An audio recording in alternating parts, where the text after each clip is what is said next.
Joining me now is Business Council of Australia Chief Executive Bran. Bran, great to see you. So what is it exactly that the BCA is proposing here, and is the government listening?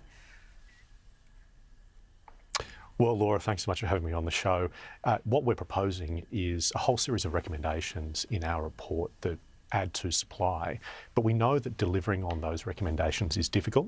So what we've suggested is what we're describing as a national reform fund. Now, this would apply more broadly with respect to productivity enhancing initiatives, but a key thing that you can do to drive productivity is boost housing supply. And so what we're saying is that the federal government could incentivise states to undertake some of these difficult reforms that are needed to drive supply.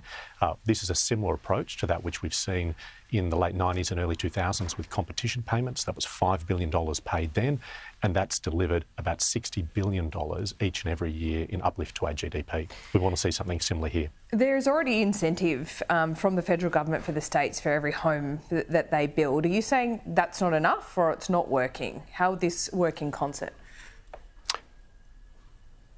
So we think that it's important to have these types of initiatives and these incentives that are already in place, but we know that they're not going far enough to deliver on our existing targets. So the federal government, in collaboration with the states, set a target as part of the Housing Accord of 1.2 million new homes over the next 5 years. What that translates into is 9 homes per 1,000 people each and every year. At the moment, we're on track to deliver 6 homes per 1,000 people. So there's more to be done. And our point with this report is here's a whole series of initiatives which we regard as important on the road to delivering that increased supply.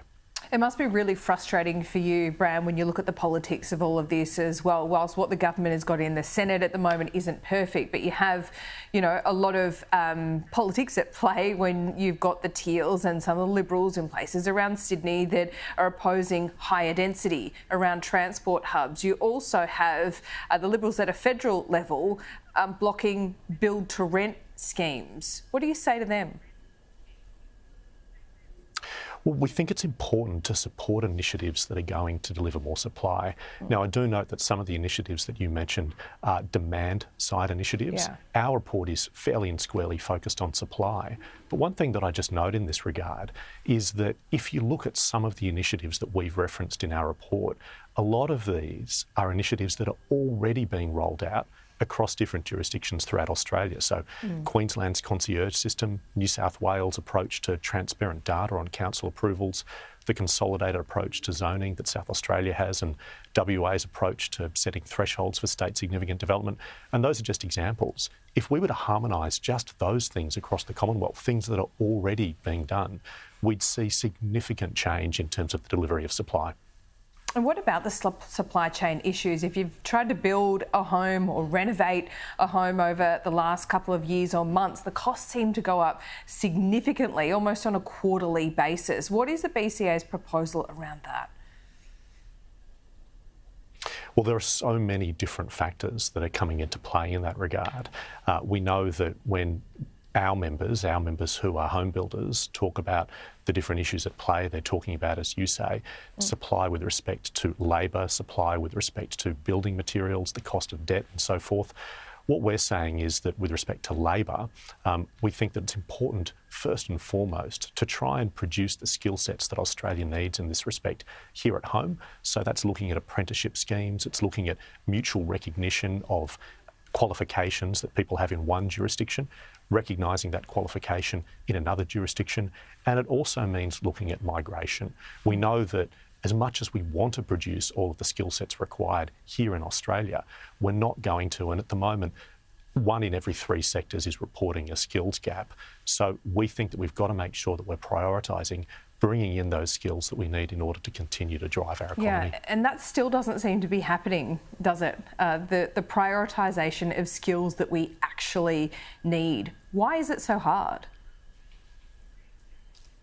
Well, we think there is certainly a ways to go in that respect, so I'd agree with you in that regard. We do need to prioritise bringing in these skills. We know that there's a significant gap in relation to skills required, particularly in the building and construction industry, everything from painters, plumbers, electricians, carpenters, architects, surveyors, engineers, the list goes on.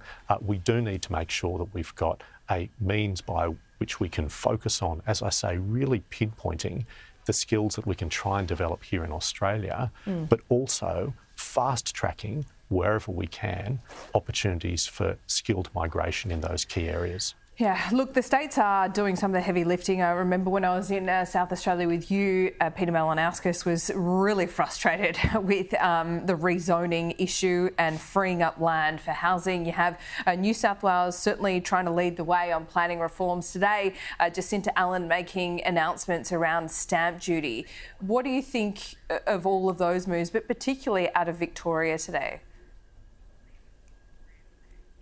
Look, I think it's really important that we are seeing states and territories take steps forward. We know that they are listening, that we know that they are recognising that there's more that needs to be done if we're to bridge that gap and deliver on that 1.2 million home target. In terms of Victoria, these are important steps, and when we're talking about stamp duty, it's important to remember that this is effectively a tax on mobility.